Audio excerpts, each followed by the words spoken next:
स्वागत है झारखंडी हिंदी न्यूज पर। चलिए जानते हैं झारखंड की छोटी बड़ी सभी महत्वपूर्ण खबरों को। शिक्षा मंत्री Jagannath Mahato corona positive, oxygen level गिरा, रिम्स के ट्रामा सेंटर में किया गया भर्ती। राज्य के शिक्षा मंत्री जगन्नाथ महतो कोरोना पॉजिटिव पाए गए हैं। उन्हें रिम्स के ट्रामा सेंटर में बनाए गए कोविड सेंटर में भर्ती किया गया है। मंत्री को रविवार रात से सांस लेने में तकलीफ थी, साथ ही सर्दी जुकाम और हल्के बुखार के साथ बदन दर्द की भी शिकायत थी। सोमवार सुबह उन्हें उनके बोकारो स्थित भंडारी दह स्थित आवास से एम्बुलेंस के जरिए रांची लाया गया। इसके बाद उन्हें रिम्स में भर्ती कराया गया। जानकारी के मुताबिक मंत्री का ऑक्सीजन लेवल कम हो गया है। रिम्स के कोविड सेंटर में कोरोना टास्क फोर्स के डॉक्टर की निगरानी में उनका इलाज चल रहा है। कोरोना पॉजिटिव पाए जाने के बाद मंत्री ने ट्वीट कर इसकी जानकारी दी। देश में स्कूल, कॉलेज और सिनेमा हॉल पूरी तरह कब खुलेंगे? अनलॉक 5.0 गाइडलाइन आज हो सकता है जारी। कोरोना के बढ़ते संकट के बीच देश में 1 अक्टूबर से अनलॉक 5.0 लागू किया जा सकता है। गृह मंत्रालय इसको लेकर आज पूरे देश भर के लिए गाइडलाइन जारी कर सकती है। अनलॉक 5.0 के गाइडलाइन से पहले कयास लगाया जा रहा है कि क्या शॉपिंग मॉल और सिनेमा हॉल को फिर से खोल ले जाने की अनुमति मिलेगी। वहीं अनलॉक 5.0 की गाइडलाइन में पर्यटन को खोलने को लेकर भी आदेश जारी किया जा सकता है। बता दें कि अक्टूबर महीने में त्योहार शुरू हो जाएगा। ऐसे में गृह मंत्रालय के पास गाइडलाइन जारी करने को लेकर चुनौती भरा काम है। वहीं अक्टूबर से बिहार में चुनाव भी है। बताया जा रहा है कि इसी सब को देखते हुए मंत्रालय अनलॉक 5.0 की गाइडलाइन जारी कर सकती है। हर थाने में अब नए सिरे से तैयार हो रही गुंडा सूची। पुलिस की रहेगी बदमाशों पर पैनी नजर। झारखंड की राजधानी रांची में बढ़ते अपराध पर अंकुश लगाने के लिए अब हर थाने में नए सिरे से गुंडा सूची तैयार की जा रही है। इस सूची में वैसे लोग के नाम अंकित किए जा रहे हैं जो दंगा फैलाने, मारपीट, छेड़खानी सहित 14 अलग अलग प्रकार से मामला दर्ज है। सूची तैयार करने के बाद उनमें शामिल बदमाशों पर पुलिस पैनी नजर रखेगी और संदिग्ध पाए जाने पर उनसे हर दिन थाना हाजिरी भी लगवाई जाएगी।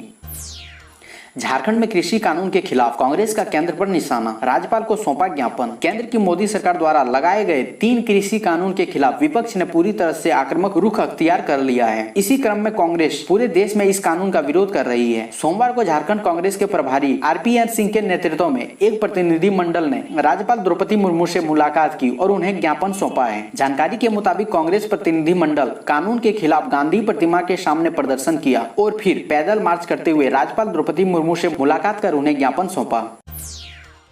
20 लाख कोरोना टेस्ट करने वाला 15वां राज्य बना झारखंड। अब तक 79,909 पॉजिटिव मरीज। झारखंड में अब कोरोना का सुखद ट्रेंड दिख रहा है। पिछले 27 दिनों में राज्य में 38,140 नए संक्रमित मिले, जबकि 39,617 मरीज ठीक हुए। 31 अगस्त तक मरीजों का रिकवरी रेट 65.15 था, जो अब राष्ट्रीय औसत 82.40 से ज्यादा 83.59 पर पहुंच गया है। कुल 79,909 मरीजों में से 66,797 मरीज ठीक हो चुके हैं। रिकवरी रेट के मामले में अब झारखंड देश में 8वें स्थान पर पहुंच गया है। हालांकि अभी भी हम बिहार और पश्चिम बंगाल से पीछे हैं। बिहार का रिकवरी रेट 92% है तो पश्चिम बंगाल का 87.60% है। झारखंड 20 लाख टेस्ट करने वाले राज्यों में 15वें स्थान पर पहुंच गया है। 26 सितंबर तक राज्य में 20.37 लाख सैंपल की जाँच की गई। इसमें 3.9% लोग पॉजिटिव मिले, जबकि अन्य राज्यों में संक्रमण दर अभी अधिक है।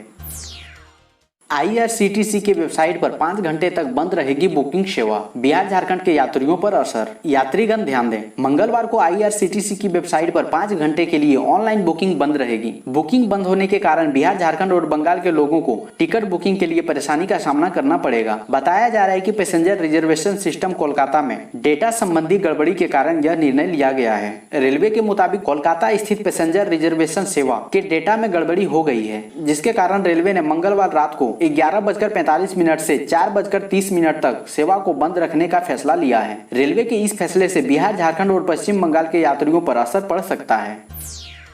झारखंड इंटरनेशनल फिल्म फेस्टिवल 2020 इस बार ऑनलाइन होगा आयोजन। 53 देशों की 657 फिल्में होगी शामिल। देश विदेश के कलाकारों को पहचान और उनके हुनर को सराहने के उद्देश्य से पिछले 2 साल से झारखंड अंतर्राष्ट्रीय फिल्म महोत्सव का आयोजन किया जा रहा है। यह आयोजन इस बार भी होगा, लेकिन कोरोना काल के कारण यह अवार्ड शो ऑनलाइन होगा। तृतीय झारखंड इंटरनेशनल फिल्म फेस्टिवल का आयोजन 1 से 11 अक्टूबर तक किया जा रहा है। लॉकडाउन जैसी संकट वाली परिस्थिति में सामूहिक आयोजन न होने के कारण इस बार का आयोजन ऑनलाइन किया जा रहा है। ऑनलाइन आयोजन में 53 देशों की 657 फिल्में शामिल की गई है। इसमें 85 कैटेगरी में अवार्ड दिए जाएंगे।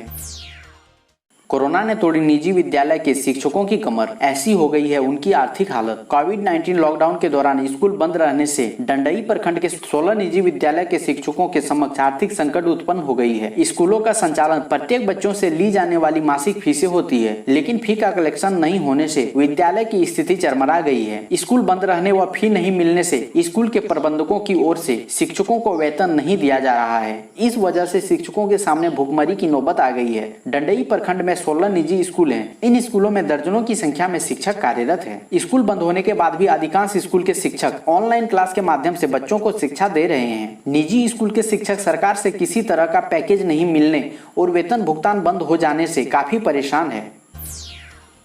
गाँवों के लोगों में एंटीबॉडी ज्यादा, शहरी की तुलना में ग्रामीण प्लाज्मा दान देने के लिए ज्यादा उपयुक्त। राज्य में एसिम्प्टोमेटिक यानी बिना लक्षण वाले मरीजों की संख्या ज्यादा है, वहीं गांव की तुलना में शहरी क्षेत्र में सिम्प्टोमेटिक यानी लक्षण वाले मरीजों की संख्या ज्यादा है। कोरोना से स्वस्थ होने के बाद शहरी क्षेत्र की तुलना में ग्रामीण क्षेत्र के लोग प्लाज्मा दान के लिए ज्यादा उपयुक्त पाए जा रहे हैं। शहरी क्षेत्र के ज्यादातर लोग अनफिट हो जा रहे हैं। विशेषज्ञों की माने तो ऐसा इम्यूनिटी के कारण हो रहा है। आदिवासी बहुल्य क्षेत्र से आने वाले लोगों में एंटीबॉडी ज्यादा मिल रही है। ग्रामीण क्षेत्रों के लोगों की इम्यूनिटी शहरी लोगों से बेहतर है। जानकारी के अनुसार रिम्स ब्लड बैंक में प्लाज्मा दान के लिए अब तक करीब 300 लोगों की आवश्यक जांच की गई। इसमें 125 लोग प्लाज्मा दान के लिए उपयुक्त पाए गए। डॉक्टरों का कहना है कि ग्रामीण क्षेत्र के लोग मेहनती होते हैं, इसलिए उनका इम्यूनिटी पावर ज्यादा बेहतर होता है।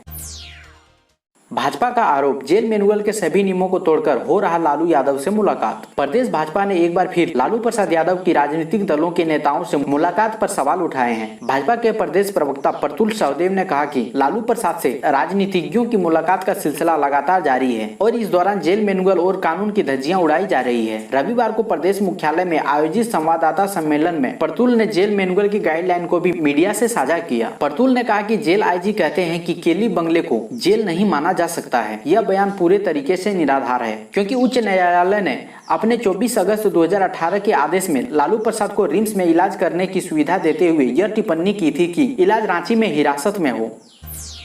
कोडरमा हजारीबाग के बीच चलने लगी रेलवे की सिटी लिंक बस, पुरुषोत्तम एक्सप्रेस के यात्रियों को मिलेगा लाभ। कोरोना वायरस लॉकडाउन के बाद से ही गत 21 मार्च से बंद रेलवे की कोडरमा हजारीबाग सिटी लिंक बस का परिचालन सोमवार 28 सितंबर से फिर शुरू हो गया है। यह रेल यात्रियों के लिए राहत भरी खबर है। बस के प्रबंधक दिलीप संथालिया ने बताया कि पूर्व में ट्रेन यात्रियों को कोडरमा से हजारीबाग टाउन 3 फेरे में लाने और ले जाने के लिए सिटी लिंक बस का परिचालन होता था। 6 माह से बस का परिचालन बंद था। वर्तमान में बस केवल एक फेरे में नई दिल्ली पूरी पुरुषोत्तम एक्सप्रेस के अप और डाउन के यात्रियों को लाने और ले जाने का कार्य करेगी। 1 अक्टूबर से पुरी से चलेगी पुरुषोत्तम एक्सप्रेस। कोरोना के कारण भुवनेश्वर से ही लौट जा रही थी नई दिल्ली। पूरी नई दिल्ली पुरुषोत्तम एक्सप्रेस 1 अक्टूबर 2020 से पुरी से चलेगी और वापसी में नई दिल्ली से पुरी ही लौटेगी। अब तक इस ट्रेन को पुरी के बजाय भुवनेश्वर से लौटाया जा रहा था। रेलवे ने अब इसे पुरी से चलने का आदेश जारी कर दिया है। पुरुषोत्तम एक्सप्रेस धनबाद के गोमो रेलवे स्टेशन होकर गुजरती है। रेलवे का यह फैसला यहाँ के यात्री के लिए राहत है। कोरोना काल में धनबाद से पुरी जाने के लिए एक ट्रेन मिल गई है। 1 जून से देश भर में चली 100 जोड़ी ट्रेनों में पुरुषोत्तम एक्सप्रेस भी शामिल थी, पर कोरोना संक्रमण को लेकर पूर्व तटीय रेलवे ने एक ट्रेन को पुरी के बजाय भुवनेश्वर से चलने की अनुमति दी थी। तब से ट्रेन भुवनेश्वर से ही चल रही थी, वापस भी वहीं से लौट रही थी। अब 1 अक्टूबर से पुरानी व्यवस्था पर लौट जाएगी। कोरोना काल में स्नातक फाइनल सेमेस्टर की परीक्षा शुरू, स्नातकोत्तर का सेंटर जिला मुख्यालय में बनाने की मांग। विनोद बिहारी महतो कोयलांचल विश्वविद्यालय के अधीन धनबाद और बोकारो जिला के सभी 29 कॉलेजों में स्नातक फाइनल सेमेस्टर की परीक्षा सोमवार को शुरू हुई। होम सेंटर पर परीक्षा ली जा रही है। सभी परीक्षा केंद्रों को कोरोना संक्रमण काल से बचाव को लेकर जारी दिशा निर्देश के अनुरूप तैयार किया गया है। परीक्षा केंद्र के बाहर बांस की घेराबंदी करने के साथ ही 6 फीट की दूरी पर छात्र छात्राओं के खड़े होने के लिए सपोर्ट निर्धारित किए गए हैं। परीक्षा केंद्र में प्रवेश करने से पहले गेट पर सभी छात्र छात्राओं की थर्मल स्क्रीनिंग की जा रही है। शहीद आजम भगत सिंह की जयंती पर पीएम नरेंद्र मोदी, अमित शाह, सीएम योगी ने किया नमन। देश को स्वतंत्रता दिलाने में अग्रणी भूमिका निभाने वाली महान क्रांतिकारी शहीद आजम भगत सिंह की जयंती 28 सितंबर को है। इस अवसर पर प्रधानमंत्री नरेंद्र मोदी ने उनके पराक्रम को याद करते हुए अपनी श्रद्धांजलि अर्पित की। उन्होंने मन की बात कार्यक्रम का एक वीडियो ट्वीट करते हुए लिखा, माँ भारती के वीर सपूत अमर शहीद भगत सिंह की जयंती पर उन्हें कोटि कोटि नमन। वीरता और पराक्रम की उनकी गाथा देशवासियों को युगों युगों तक प्रेरित करती रहेगी। पॉजिटिव से नेगेटिव होने के बाद भी आफत, अब सांस फूलने व कमजोरी की समस्या ने घेरा, फेफड़ों को हो रहा नुकसान। कोरोना संक्रमण को हराकर अस्पताल से घर लौट चुके कई मरीजों में तेजी से चलने या सीढ़ी चढ़ने पर दम फूलने, अचानक सीने में दर्द, चिड़चिड़ापन, कमजोरी आदि की समस्या देखने को मिल रही है। कुछ मरीजों में लंग्स फाइब्रोसिस यानी फेफड़े में सिकुड़न की भी शिकायत है। कोविड होने पर जिनकी स्थिति गंभीर हो गई थी, कोरोना वायरस ने उनके लंग्स को सबसे अधिक नुकसान पहुंचाया है। ऐसे लोग कोरोना को 1 महीना पहले हराने के बाद भी देर तक काम करने पर उनकी सांसें फूलने लग रही है, जल्दी थक जा रहे हैं। रिम्स ट्रामा सेंटर के एचओडी डॉक्टर प्रदीप भट्टाचार्य ने बताया कि ठीक हो चुके मरीजों में इस प्रकार की परेशानियां पोस्ट कोविड पल्मोनरी फाइब्रोसिस की पहचान है। यह उन्हीं लोगों को हो रही है जिनके लंग्स ज्यादा क्षतिग्रस्त हुए थे। वे कहते हैं कि वायरस से क्षतिग्रस्त फेफड़ों को जल्द ठीक करने वाली ना तो कोई मेडिसिन है और ना ही वैक्सीन। ऐसे में कोरोना को मात दे चुके लोग नियमित रूप से व्यायाम करें, हेल्दी डाइट लें, ब्रीदिंग एक्सरसाइज करें, धीरे धीरे सुधार हो जाएगा। रांची से हावड़ा, दिल्ली, जयनगर, पटना और दुमका के लिए खुलने वाली है ट्रेनें। कोरोना वायरस की वजह से जारी लॉकडाउन के दौरान आने वाले त्योहारों के मद्देनजर रांची से कई जगहों के लिए एक साथ ट्रेनें शुरू होने जा रही हैं। रांची से कोलकाता, नई दिल्ली, जयनगर, पटना और दुमका के लिए शीघ्र ही ट्रेन सेवाएं शुरू कर दी जाएगी। सूत्रों की माने तो हटिया हावड़ा एक्सप्रेस, रांची दिल्ली गरीब रथ express, Ranchi Jaynagar express, Ranchi Patna Janshatabdi express और रांची दुमका इंटरसिटी एक्सप्रेस का परिचालन जल्द ही शुरू होने जा रहा है। मुफ्त गैस कनेक्शन लेने का आखिरी मौका, 30 सितंबर से पहले कर ले ये काम। घरेलू रसोई गैस के कनेक्शन के अभाव में यदि आप भी स्टोव या चूल्हे पर खाना पकाने के लिए मजबूर हैं, तो 30 सितंबर से पहले कुछ कागजी कार्रवाई कर लें। आपको मुफ्त में गैस का कनेक्शन भी मिलेगा और रसोई गैस का सिलेंडर भी। झारखंड सरकार दूसरा सिलेंडर भी फ्री दे रही है, इसलिए जल्दी करें। प्रधानमंत्री उज्ज्वला योजना का लाभ उठाएं और अपनी आंख और सेहत दोनों का खराब होने से बचाएं। दरअसल केंद्र की नरेंद्र मोदी सरकार ने गरीबों तक स्वच्छ ईंधन पहुंचाने का एक अभियान शुरू किया। इसके तहत गरीबी रेखा की सीमा से नीचे रहने वाले लोगों यानी बीपीएल परिवारों को मुफ्त में घरेलू रसोई गैस का कनेक्शन देने के लिए प्रधानमंत्री उज्ज्वला योजना की शुरुआत। अब तक करोड़ों लोग को इसका लाभ मिल चुका है। झारखंड में लाखों लोग इसका लाभ ले चुके हैं। यदि आपने अब तक इस योजना के एलपीजी कनेक्शन नहीं लिया है तो जल्दी कीजिए, क्योंकि 30 सितंबर के बाद आप कनेक्शन नहीं ले पाएंगे।